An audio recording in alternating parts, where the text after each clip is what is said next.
Welcome to the Self-Help Coaching Podcast, where insights, attitudes, and methods for success get illuminated.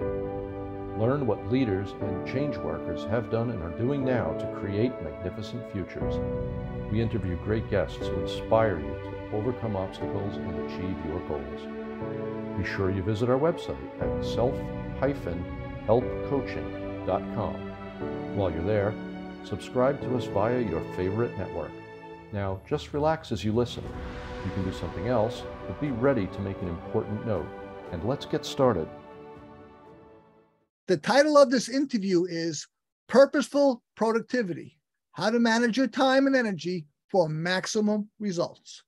We'll be talking about my guest. Well, first of all, my guest is Julie Quinn. Fantastic. I'm really looking forward to this. And I might start with this. You know, the slogan of the podcast is that everyone is responsible for themselves, and we could all use a little help, which probably everyone in personal development professes or subscribes to.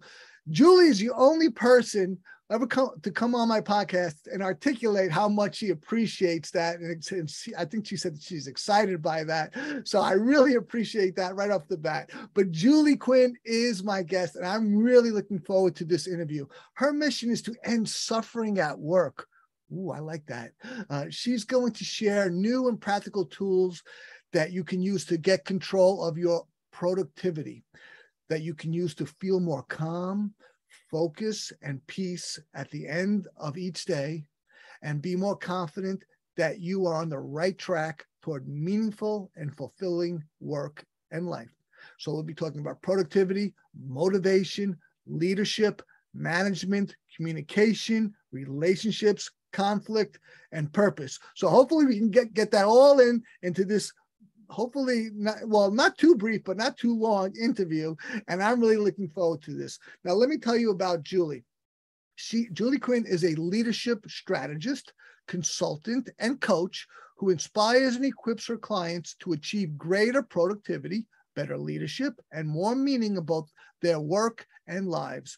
Drawing from 25 plus years as an executive level transformational change leader, her expertise in the neuropsychology of motivation, and her passion for ending suffering at work, Julie delivers the practical tools and infectious energy that's needed to make big, meaningful shifts. That is fantastic. Welcome, Julie. Hey, thank you so much, Tony. I'm really excited to be here. Oh, and you know what? There's that excitement word again, and I love that word. As I mentioned, you said you were excited about my slogan, and you said, I'm excited. You just said excited. Excitement is a critical thing. A lot of times people really poo-poo excitement as it's artificial, contrived, and not genuine. But excitement is actually a very important thing to have in life for, if not success,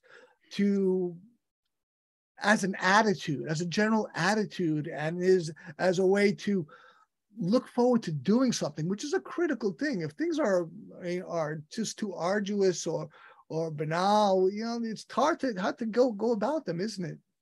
Yeah, that's so right on. And whether it's, not everybody walks around saying like, I'm excited to be here, I'm excited to work, right? And maybe it's not excitement for you. For somebody, maybe it's engagement, maybe it's challenge, maybe it's, the thrill of the hunt, whatever it is, that engagement, that connection we have with what we're doing. And hopefully you've got a little bit of that, right? I went through a period of time where I didn't feel that, where I was really flat and nothing was exciting. And that was a very scary part, of my journey.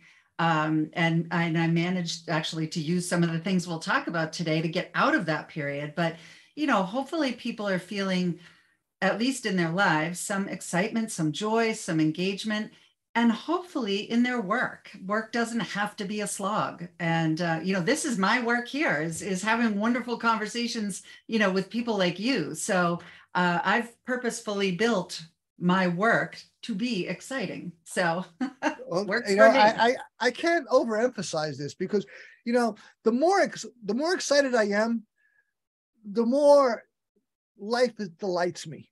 And the more life delights me, the more I'm glad I'm doing what I'm doing. And this is if not a cycle, it's a structure that is just the one I want to be in. Because why? When I'm like that, I do more, I get more, things make more sense. I'll give you an example. So oftentimes when I'm on a business phone call, and I'm getting more and more excited, I can't even sit down. I have to pace about, and I notice myself doing that, and I'm like, wow, you're loving this, aren't you, Tony? And I say, yes, I am. And that's great. I want to be that way, because it doesn't just show me that things are moving in the right direction, but it's a delight per se, Yeah, It feels exactly. good. It feels And good. when we feel that way, we can, not only is it easier to do what we're doing and easier to stick with doing what we're doing, but I think we're also in a position to give the best of ourselves at that point, right? And we can contribute to others, in whatever we do, whether it's woodworking or coaching or, teaching, whatever we're practicing as work. When we're enjoying it, when we can feel kind of jazzed about being accomplished, at what we do, we give our best, and others can receive the benefit of that. Of course. Of course, I'm a great proponent of equanimity. You want to have an even keel. That is really the ideal way. You don't want to, I don't want to be disparaging, bipolar, but you want to, avoid the roller coaster if you can, and try to level things out, because one, you make the best decisions when you're level like that. And two, avoiding the extremities, some people, of course, a lot of people get a lot from that. They get a payoff from that, especially the mania. But when you avoid that, when you have a more of an even keel, you tend to go in the direction you want to go with more stability. But that's not to say excitement can't be, fuel to your engine, because it is. That's right. That's right. Yeah. And the stuff that tends to excite us, tends to be the stuff we're either good at or naturally inclined to, a talent, a strength, those kinds of things. And sometimes we have to be cautious about that, because maybe that moment isn't the right time for that excitement. Just, as an example, one of my strengths is speaking and, coaching and advising and those kinds of things. But in a group setting, when everybody needs to be heard, I might need to dial it back a little bit, right? Like, I'm excited to contribute. I'm excited to, share my opinions or my ideas. But there are times when I have to dial that back really consciously and think, what is the purpose of my being here? What's the purpose of this group or this conversation?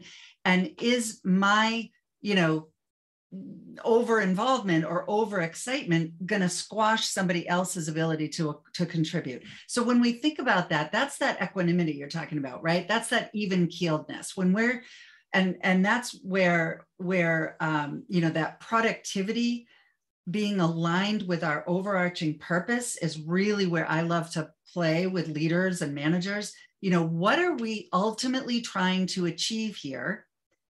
Most of the time, it's not the Julie show, right? So, which I could talk all day to all kinds of people about all kinds of things, but that's not all I do. And there are some situations where I might be excited to behave that way, but really that's not the purpose of what we're doing. And so I need to dial it back and make sure that I'm putting some other stuff out there or holding it back. And in your statement, you said the key word twice. You repeated it, and I wholeheartedly agree. Purpose. Yeah. You've got to know the purpose, and then you can dial it back or even turn it up if need be. But with that purpose in mind, then you have not just a parameter, but not just a direction, but a destination, but a goal. Okay, so is this conducive to my goal, or is this detracting to my goal? Right. Excitement, passion, whatever. Yes. That's the critical thing. You've got to know your purpose. Now, you can be as selfish or as altruistic as you want, I guess, but with purpose, you can at least be moving in that direction. And that's what I really loved about your tagline, right? You're responsible for yourself. And so I might be, over the top excited about something. I might be down in the dumps negative about something. And it's my responsibility to recognize that, think about what the purpose of the situation is or the circumstance is, and then decide, again, purposefully, how do I want to be in this situation? I may be negative, but is negativity really going to serve our overall purpose here? I may be really excited, but is that going to overshadow the real purpose here? So we're all responsible for kind of taking the temperature of ourselves and, not being, we don't want to be disingenuous, but there is that moment rather than reacting and just kind of, flinging ourselves into situations.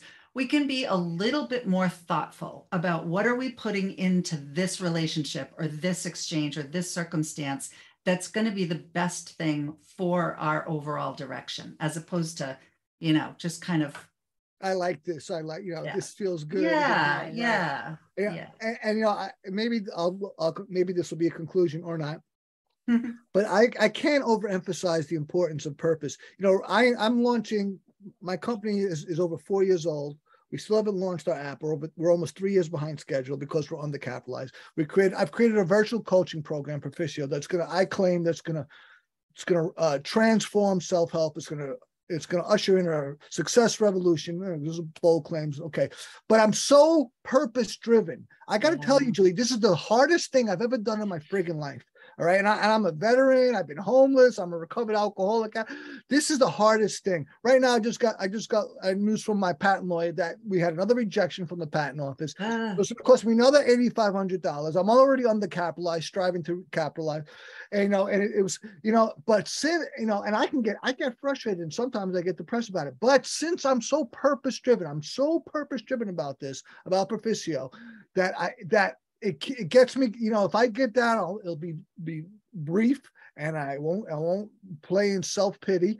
I'll say, well, this is what it takes to accomplish this purpose, to move towards this purpose. And I keep going purpose. And then the excitement comes back. Even I don't have to use I'm an NLP practitioner. I don't have to use some NLP technique to, bring some state of excitement. This is very exciting to me, truly, with absolute sincerity. So that excitement returns, and even on its own, because I've got to show up, certainly, but my purpose, a person's purpose should excite them on some level. Right? Don't you agree? Yeah.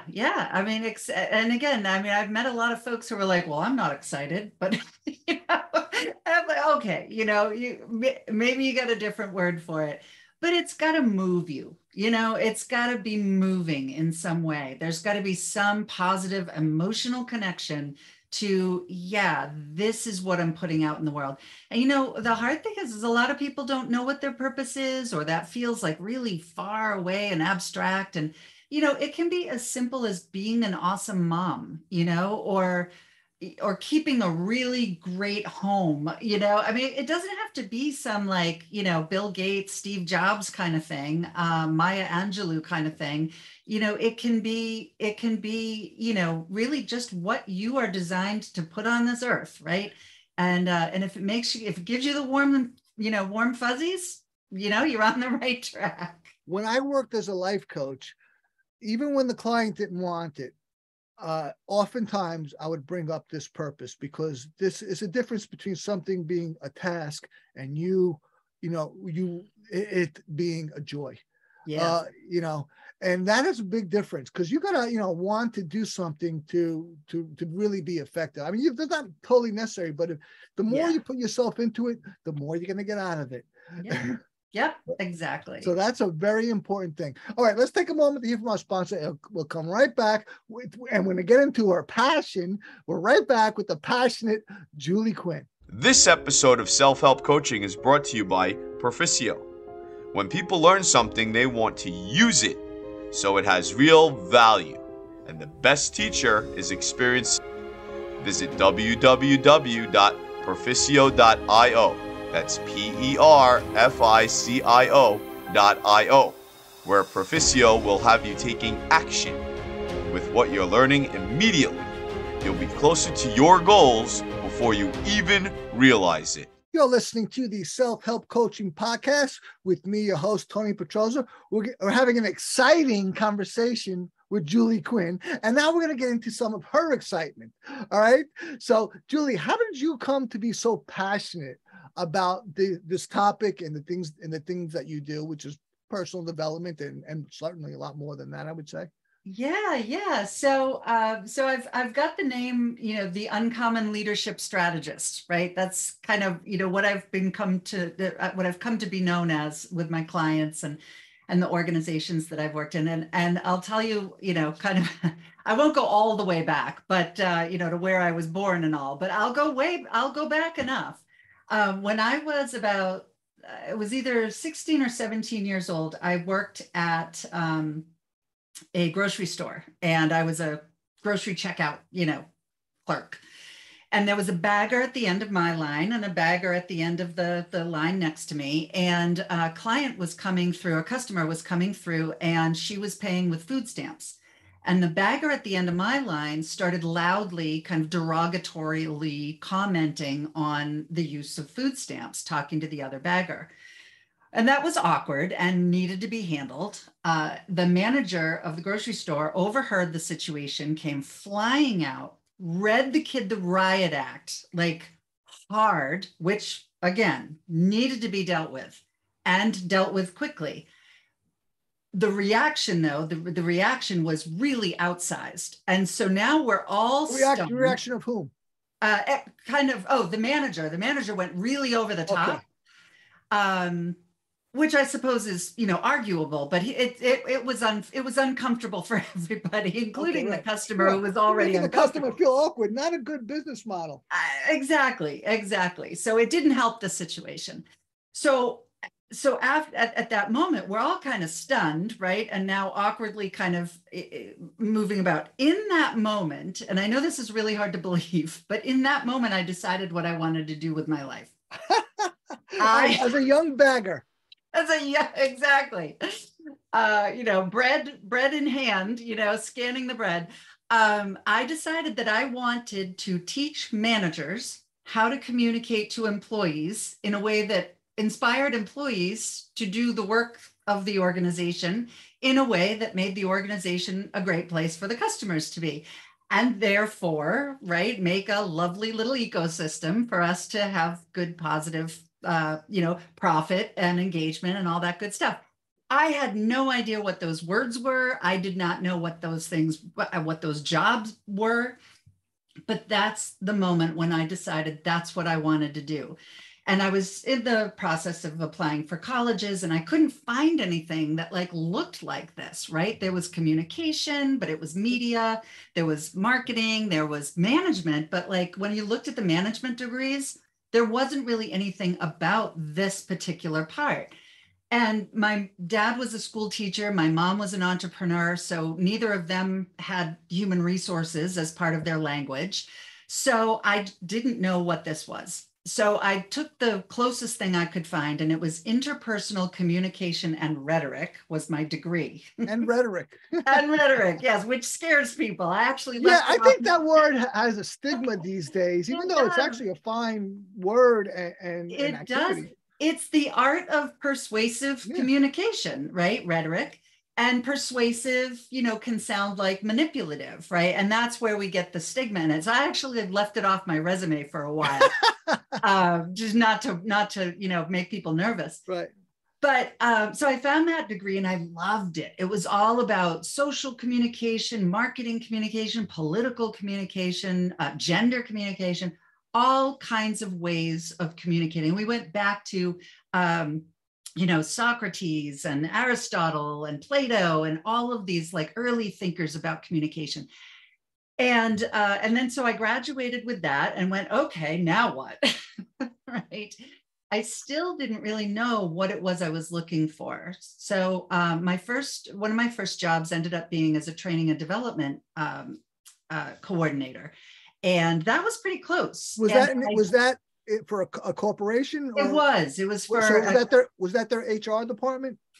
It was reporting into their HR department. Okay. Now, I had a couple of jobs that had HR, but it wasn't called HR back then. It was called personnel.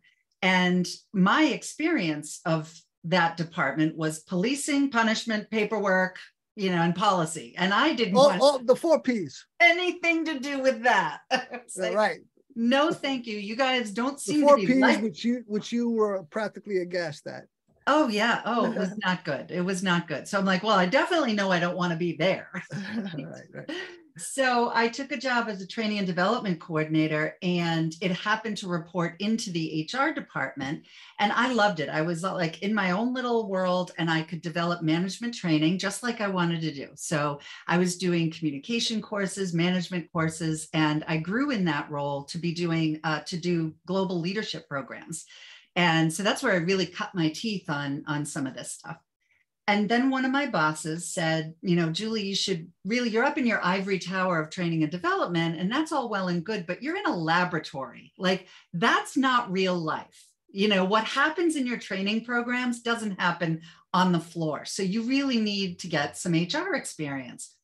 No, thank you very much. By the way, Julie, 99.9% of the audience listens. So, but let me tell you what Julie just did. She held up her fingers as if a cross to hold off away from a vampire. That's the second time she did it, and I just wanted to share that with the audience. That's right. I should remember that. Thank you. Yes, I had a garlic necklace on. I had my cross. I had whatever I needed to keep HR at bay. And, luckily I had 2 really good developmentally oriented bosses, and they said, give it a shot. So I said, fine, I'll take an HR manager job for a short period of time. There was an opening. They were a little stuck. So I'm like, I'll do this for a short bit, and then I'll go back to training and development. Well, luckily, it was an HR shop that was way more progressive than I had ever experienced. Most of the HR folks there, the leaders, had MBAs or Masters of Science in Management.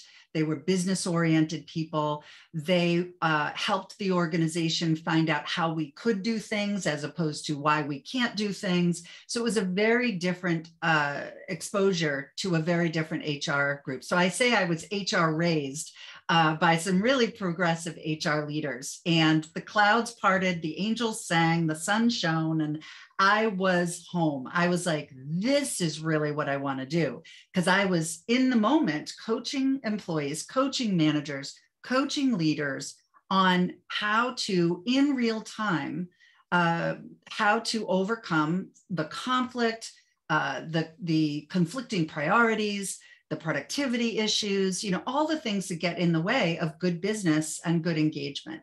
And now you started at the outset talking about communicating with employees. Are you still talking about to customers? Are you still talking about customers or even the employees as well? Yeah, employees and managers mostly. Wanting to have the managers. What I set out to do was teach managers how to talk to employees in a way that created a good organization. All right, right. Yeah, so that's what I was able to do, right? Help managers and employees communicate in a way that helped the organization and helped them. I have to correct myself. You did not say that. I actually wanted to go to have an aside from that. You did not say that at all. You said employees at the outset, so that was yeah. Oh, good. And I have to. Okay, here's my response to that. And you're speaking my language, dear woman. That my company right now, my company Auxilium is an LLC. I've got a partner. He's a tech guy, and we're struggling to launch our app. But when we start staffing out, I think my company's going to be a huge success. I think we're going to be bigger than Apple, quite frankly. But enough of that, those dreamings. But my job, as we start staffing out, when we start hiring employees, and I'll become the CEO. I see myself as chief of culture. I'm going to hire people much more smarter and much more competent at running a business than me to run the business. Yes. But my job will be I'll be in charge of culture, and the culture of my company. The ethos of my company is personal development. We sell personal development. That's our product. The employees must really buy into this for themselves. Yes. As an employee of the company, you have to be committed to personal development. So this is what I have to set the example, obviously. Yeah. And so we have to be all about personal development internally and externally. And so this has to be communicated by the managers to the employees. That's that right. if you're not being about personal development, then either correct yourself, or maybe see someone else here, or find another company to work for. Yeah. Yeah. Because that's the ethos, but once it's communicated, we don't need micromanagement, or we don't want micromanagement. The person should hold it within themselves that's what we're about, and they have to profess that in everything they do, Right. At least in terms of an employee. Yeah. And that's what, what you're talking about is alignment. And, that's something that the frameworks that I've developed really have a foundation in, is making sure that any action we take at any level in the organization, whether it's the front desk person or the CEO, any action we take in the organization ought to be in alignment with our overarching purpose and vision. And then in alignment with the strategy we've mapped out. And I can talk for days on where organizations tend to fall in those three seemingly, simple or at least, ubiquitous concepts where, oh yeah, we know what a purpose is, we know what a vision is, we know what a mission is, and a strategy is. In the organizations that I have consulted to and worked in, I have determined that organizations ought to be using those daily to keep on track with where they want to get to. What specifically? What are they? Yeah. So I'll give you an example. My purpose is to eliminate suffering at work. Now, I could live 100 lifetimes, and I'm not going to be able to accomplish that. That's my mission. It's like it's never ending. It's right. What I'm here to go forward and try to do. Now, I can end suffering at work in a whole bunch of different ways. So, what's my vision of that? Right? My vision could be that I want to work for the largest companies, and I want to get them to purchase a service that I do. My vision could be similar to your vision, that I'm going to create an app that's going to change the world. That's I got a copyright. I'm sorry. Okay. I won't steal it, I promise. Sounds like you're down the road on it, so it's all yours.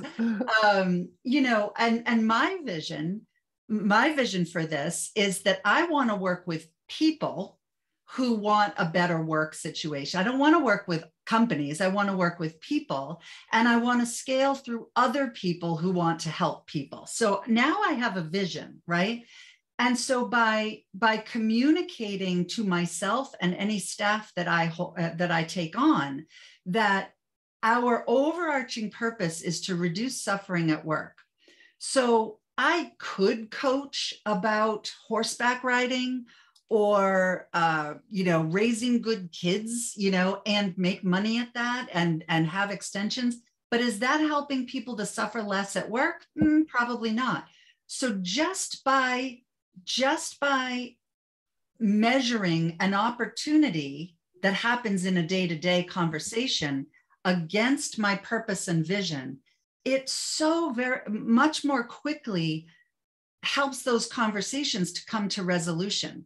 Because what you end up seeing in an organization is I hire a marketing person or a salesperson, and the salesperson has sold some coaching to a horseback riding place. And I'm like, wait a minute, do you remember what our purpose is, right? I see that it has revenue opportunity, profit opportunity, networking opportunity, the thing's dripping with opportunity, but that's not our opportunity. And by saying no to that, I can say way more yes to my actual purpose, stay on track, and have everybody on the same page. and not wondering why Joe is off doing horseback riding, right? Nothing wrong with horseback riding, but you have to choose what your purpose and your vision is, and you got to stick with it. Otherwise, your culture is going to suffer. Absolutely. Okay, we're going to come back to this. Let's take a moment to hear from our sponsor, and we'll come right back with Julie Quinn. Great. This episode of Self-Help Coaching is brought to you by Proficio. Benjamin Franklin taught that leisure is the time for doing something useful, and that this leisure the diligent person will obtain, but the lazy one never. Visit www.perficio.io, that's PERFICIO.io, where you can transform your idea of leisure to make it actually add to your life. You're listening to the Self-Help Coaching Podcast with me, your host, Tony Petroza. We're having such a fascinating conversation with Julie Quinn. And you know, it's no coincidence that I was speaking, in conversation with you about purpose and not realizing how much we would get into it here in what you do and what you profess and what you give to clients and helping them stay on purpose. And, you know, you're talking about purposeful product, the employees acting purposefully. Yes. And you talked about organizations and their purpose. So, first of all, I mean, I think you already alluded to it, but what is purposeful productivity? Right. So I've developed a framework that I call the Uncommon Leadership Framework, and it has several rings. So the outside ring is purpose. And let's apply it to an organization. So we'll stick with the same conversation we're having, right? So my outside purpose is to eliminate suffering at work. And then my vision for that is to coach people who are interested in more purposeful, meaningful, productive lives and work, and to scale by teaching others who are interested in helping more people do that, right? So that's my vision. Now, my strategy is the next ring. So we're down 3 rings: purpose, vision, strategy. Strategy is, how am I going to get from where I am today, a solopreneur with freelance staff, to a scaled up business with other coaches who are all working from the same, songbook, basically. How am I going to do that? And by when am I going to do that? That's my strategy, right? So if I want to hit that kind of a scaled business within, let's say, 5 years, and this is answering your question in a little bit of a longer way, but no, I like you with me. Yeah. Okay. Oh, by all means. In fact, I'm like eating it up with a spoon. Oh, perfect. Grab a bigger spoon. It gets even better. I don't know if you noticed, but I think I was agape. My jaw was agape because I'm loving what you're saying. It's just, I'm riveted. Go on, please. That's great. So the strategy is, how do I get from what I look like today? And we think about vision. Vision is sight, right? Looking. What do I look like? What does success look like? That's our vision. So I look at what I look like now and what I want to look like when I've achieved my vision. And if I want to do that within 5 years, I have to be really crystal clear about what that 5-year endpoint looks like. So then what I do for strategy is I divide that by 2. If I'm going to look like that in 5 years, what do I need to look like in 2.5 years? And I answer that really specifically, right? So And in a larger organization, I would need to ask some big questions about that, right? Because if my vision includes, a transformed culture and state-of-the-art IT and an expanded market, in what order do we need to layer those foundations so that we look measurably different in 2.5 years and know that we're on that path for 5, right? So I have to do the same thing as a small organization. So this framework can actually accordion in and out with size or entity. So you find out what your strategy is then, right? What you need to look like in 2.5 years. Divide that by 1/2, and now you're 1.25 years out, right? So a year and a quarter from right now is the end of 2023. If I'm going to look different by the end of 2023, that means the budgeting I'm doing right this second needs to fund that change.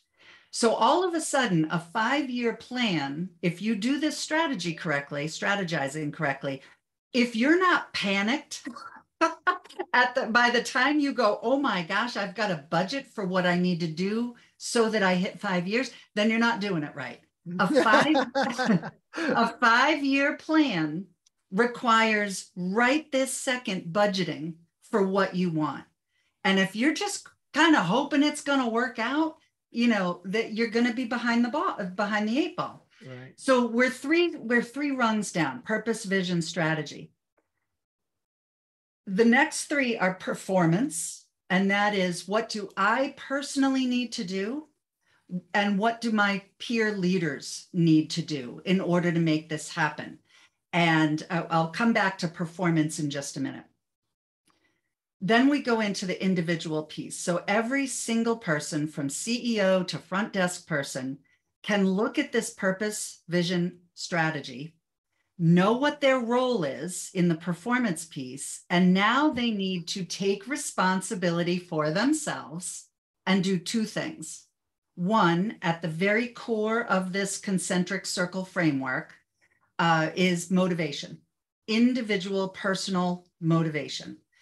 And there's been some wonderful research done by the Boston Research Group and Motivation Factor Institute out of Denmark.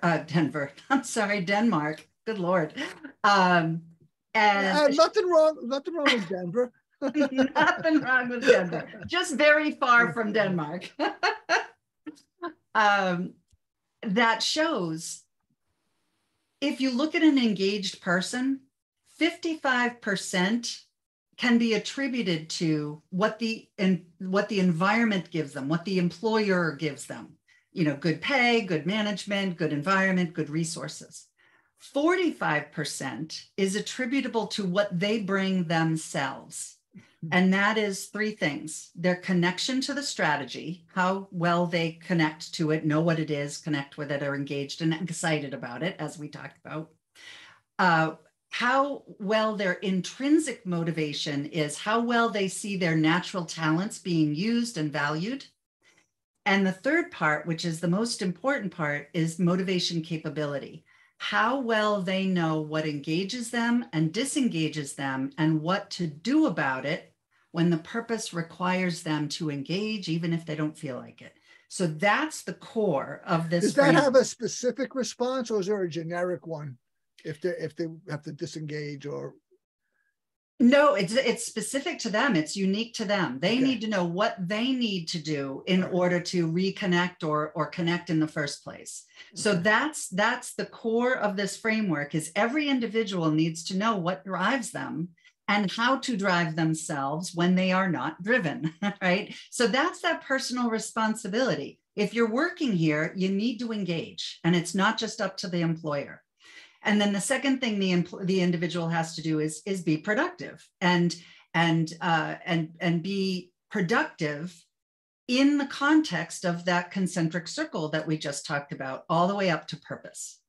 So it goes purpose, vision, strategy, performance, which is really the role and the function that you serve, productivity, and at the heart of the heart, it is your personal motivation. And so that's the framework that I use to connect in an individual's daily motivation and productivity to the overall organization's purpose. And I've got, at each one of those levels, I offer people a structured way to answer the questions they need to answer so that they can make that connection themselves at the individual level and across an organization, if you wanted to. So you do this with both individuals and companies, collectives. I do. Right. Yeah. And at the core of it was personal values. Personal motivation. Personal motivation. And that could be values or goals. whatever it is. Yeah, it's really, boils down to, and Motivation Factor Institute is the one that created that part of the model, which is, and again, it's the heart of it, where we all have motivation factors. The emotional intelligence factors, what triggers us, what drives us or what repels us. Mm-hmm. We each and all have a set of needs, right? We have a need for safety, belonging, self-actualization, those kinds of things, the Maslow's hierarchy of needs. Yes. That we all learned in Psychology 101. Right. But we also have a set of more nuanced needs. Like I have a really strong need for freedom. So if somebody tries to hem me in with structure and process and rigidity, I get antsy. I don't feel comfortable. And so that's a motivation factor of mine, the fact that I have a strong need for freedom. On the other hand, and I have a whole set of needs there. I have a need for freedom, a need to be heard, go figure, things like that. But I also have a whole set of talents, right? A talent for communicating, for leading, for catalyzing, getting things started. And so we each have these motivation factors that when we understand them, we can start to actually use them and notice that, oh, I'm feeling antsy or uncomfortable because my need to be heard is being threatened. I'm getting interrupted all the time, or I'm being told to be quiet down. What can I do in this situation? I can use my talents for communication or for leading or for getting things started to help me get remotivated around this new direction so that I can connect to purpose. So anyway, long explanation. No, it was, yeah. You really covered a lot of ground, but you were on target. It was fantastic. Good. And I'm going to say it again, it's almost repetition. I didn't realize how much of our discussion would be about purpose. I was just being anecdotal or, talking about what I did as a coach. But this is resonating. It's repetition. Absolutely. Purpose is always there. Yes. You must be purposeful. Yes. Otherwise, you lose your way. Well, and you know what, Tony? I mean, part of the other reason, I mean, the 16-year-old, grocery clerk epiphany notwithstanding. That was great. My many years in human resources gave me, front row seats to a lot of suffering at work. And so we can be highly productive and super miserable. And so, being more productive, getting more done, transforming an organization, whatever you're trying to do, if it doesn't have meaning and purpose, if it doesn't feel fulfilling and satisfying, like, why bother? We're just making more of a mess, right? So yeah, everything that I do with both individual leaders and professionals and whole organizations. I have 3 parts of my business. I do consulting on leadership strategy. I do coaching for leaders on whatever they're trying to close the gap on. Whether they be a solopreneur or in a That's company. Right. And what was the third area? And the third area is courses. So I create courses for people to go through these things. So just to the public. Yeah. And that's both for the public, but it's for both a solopreneur or a that's right. Yep. The three folks that I connect with mostly are executives, HR leaders, and solopreneurs. Largely because I've been all of them and I can speak to them, confidently and can provide some guidance on all of those 3 things. But that's not to say that the framework wouldn't work for teachers and construction workers, right? It can work for everybody. In fact, that same framework, you can apply it to your family, as a mom, as a dad, as a caregiver. What's your purpose, right? And what's your vision for yourself as a caregiver, just as an example? And, if you're not where you want to be, what's your strategy for getting there? And what are you going to hold yourself responsible for in terms of your performance? And then day to day, how are you going to stay motivated and productive in alignment with your purpose? You see how it goes out to an organization and it comes right back down to an individual, depending. Absolutely. We're going to get into some new stuff, but we're going to we'll finish up here because there's more to be said about this when we come right back. This is our final break. We'll be right back after we hear from our sponsor with the fantastic Julie Quinn. This episode of Self-Help Coaching is brought to you by Perficio. Perficio learns more about you as you make progress and then uses that information to help you even more. It is quasi-AI. Visit www.perficio.io. That's PERFICIO.io, where you can be helped by something that learns more about you, because that is the difference that makes the difference. You're listening to the Self-Help Coaching Podcast with me, your host, Tony Petrozo. We're having a fantastic discussion with Julie Quinn. This is so really illuminating and valuable, fantastic stuff. Now, I mean, productivity has been, resonant in this discussion. And first of all, let's talk about some of the obstacles here. What are some of the challenges, fears, and frustrations people have around productivity? Oh my gosh, I've just come off of several weeks of research on that very topic. And, it's heartbreaking, actually. I mean, the fears that some of the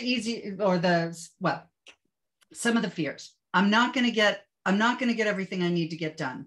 I'm going to be judged for not getting things done. I'm going to drop a ball. I'm worried that I'm going to miss things. And then the more heartbreaking, I don't feel like I'm enough. I never feel accomplished. I don't think I can continue in the work that I'm doing because I am so afraid that I am not enough. Like, it runs the gamut for fears. And to come to work and be at work and end the day of work feeling like that after working so hard is just not okay. So that's a big fear people have. And then, of course, with fears, we often bury them or hide them because we think we're the only ones who feel them. That is absolutely not the case. I spoke with 49 people over the past 4 or 5 weeks on this particular topic, and almost to a person, those were the kinds of things that I heard. So we are not alone if we're feeling that way. The frustrations largely are other people and other things, right?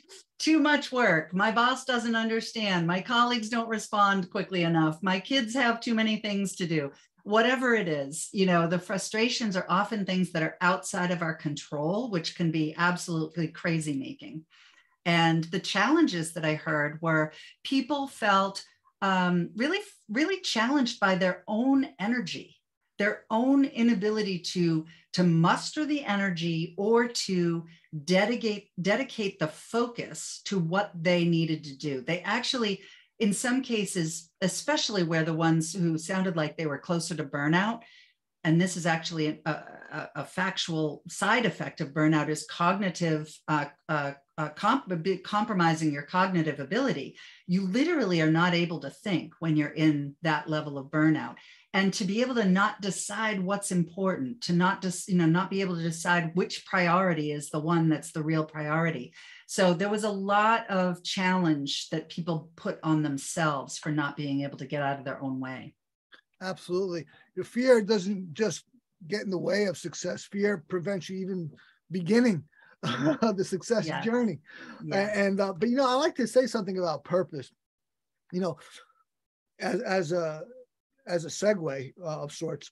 But purpose, when I have purpose, and I'm a very purposeful, deliberate person, it gives me clarity and it gives me ease of decision. I make decisions easily because of my purpose. Well, a lot of times people tend to make mistakes or think, or maybe make a decision compulsively or regret the decision.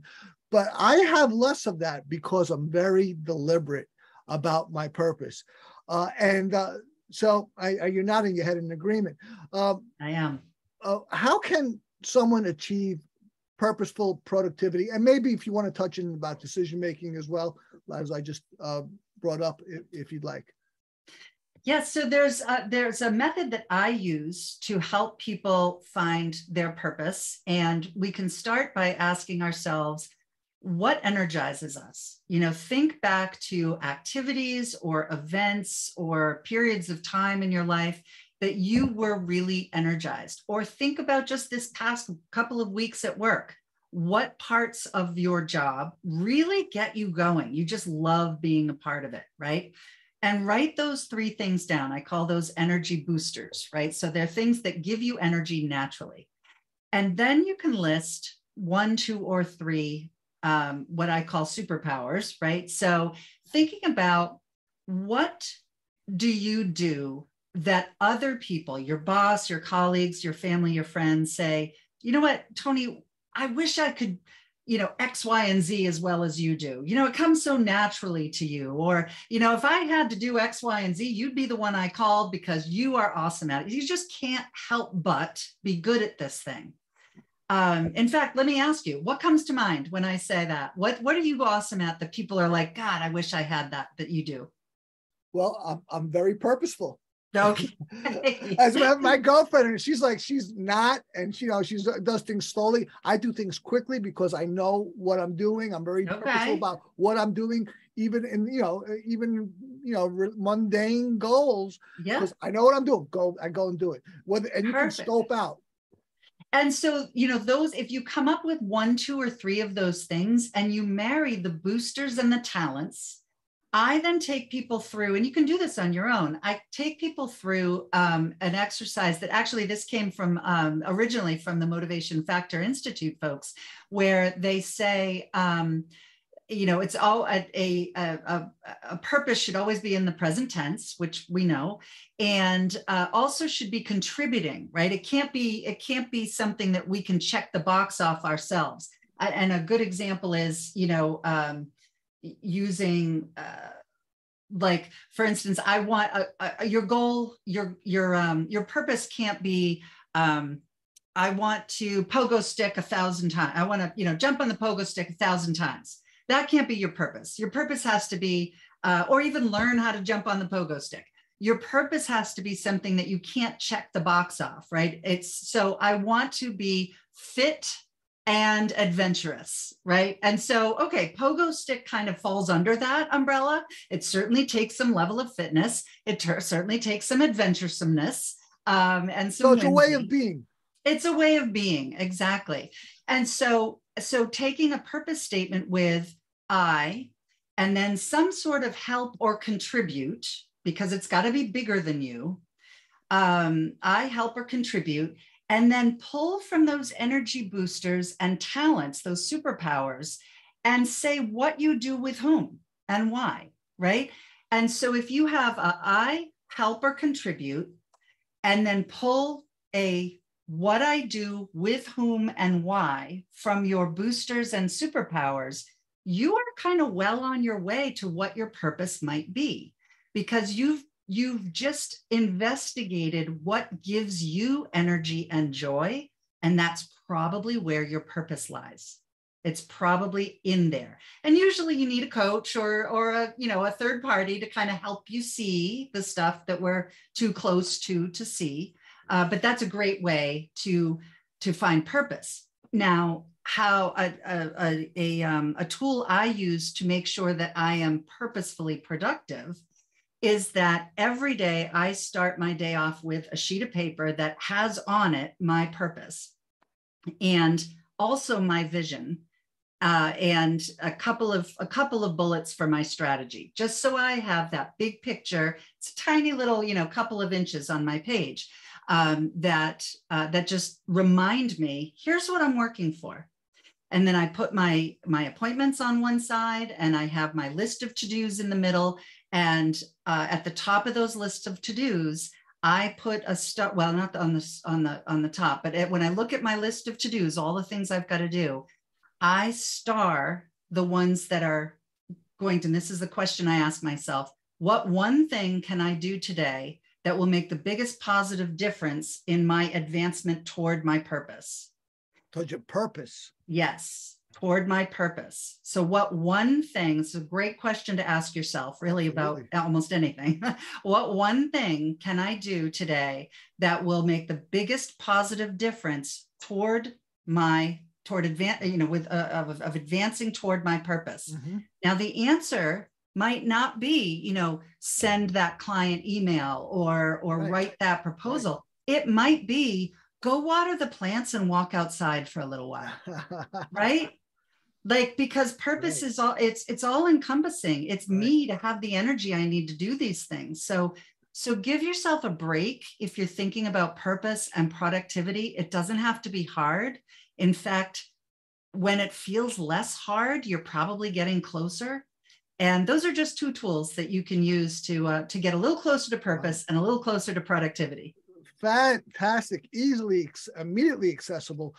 But I got to tell you, quite frankly, quite sincerely, Julie, this has been a fantastic discussion, but I think very, very, very valuable to the listener, whether it be a solopreneur or in company, corporate, or, someone who is professional and or is an employee or has a business.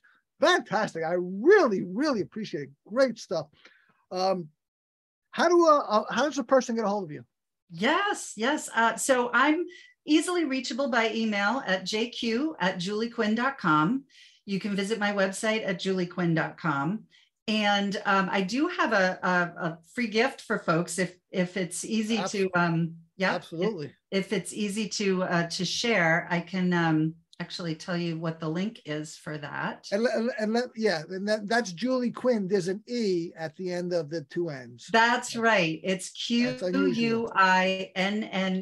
a little bit of an uncommon spelling there. Mm-hmm. That's a fine Italian last name you got there, Julie. That's right. I'm Italian, but I'm actually Irish too, actually. So. All right. I've got a whole mix. Actually. All right, they're the best. So if you go to juliequinn.com, it's /boost energy and productivity. So it's that / and then boost, and then it's a boost -energy and productivity. So it's a little bit of a long one there, but or they can just go to the site and find the button. That's right. Yep. Okay. You can go to the button. You can go to the site, and the button will be there. Boost energy and productivity. Okay, that's juliequinn.com with an E at the end of the double N's. Great stuff. I've had such a delightful time in this discussion with you. Do you have any final remarks for the audience? Oh my gosh. Tony, I'm just really glad to have had this opportunity to get to know you a little bit better and know that we're on the same page. And I just encourage everybody out there, if you are suffering at work, if you are feeling a bit adrift from, in terms of purpose and productivity, do yourself a favor, reach out, get a little bit of help. There's a lot out there that can help you feel better really fast. And in the long run, maybe even point you in a direction that feels joyful and exciting. Oh, fantastic. And, and I'm delighted at how, quite frankly, how simpatico we are, but just that, you're someone you have a very, very distinct body of work experience. Obviously, what you're talking about. And it was redeeming to me because I'm probably older than you, but I have a bit of an odd career, and what you were professed, I'm like, well, she articulated what I'm about and that I strive to be, not just the one I'm about, but I strive for. Yeah. So it's been fantastic. I really appreciate it. And I'm going to end with this, my slogan, and I know Julie loves it, is that we're all responsible for ourselves and we could all use a little help. With that, thank you so much, Julie Quinn. It's been so delightful, so valuable for everyone, including me. And we'll see you on the next episode of the Self-Help Coaching Podcast. Thanks so much, Tony. Thank you for tuning in to the Self-Help Coaching Podcast, where insights, attitudes, and methods for success get illuminated. Learn what leaders and change workers have done and are doing now to create magnificent futures. Remember to visit our website at self-helpcoaching.com and enjoy even more great episodes like this one.